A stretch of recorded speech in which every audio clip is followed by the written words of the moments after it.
Ja, we worden voor de morgen echt opschrikt door meerdere meldingen van heegwetter. Van eigenlijk een wolkbreuk hier in de Woorden.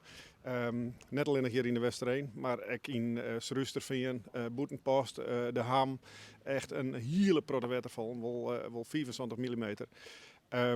Hier in het ziekenhuis ook een hele protte wetterval. Oerstroomt, hele benedenetage, het zien en wenten. Nou, echt een dikke laag wetter erin. Ja, en hoe is het nou met de bewoners?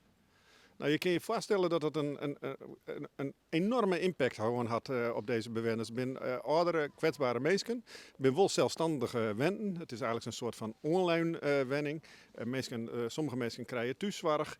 Sommige mensen die gaan oerdij naar de Bruggelenkamp daar.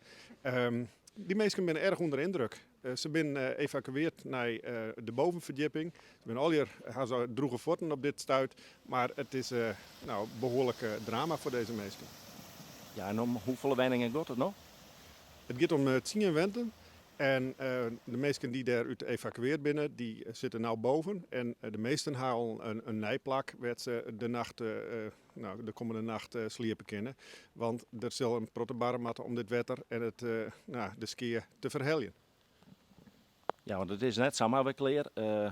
Je denkt al een langere periode.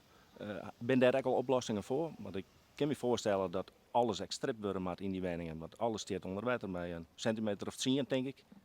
Ja, op dit stuit is Stichting Salvage er. Dat is een koepelorganisatie van alle verzekeraars.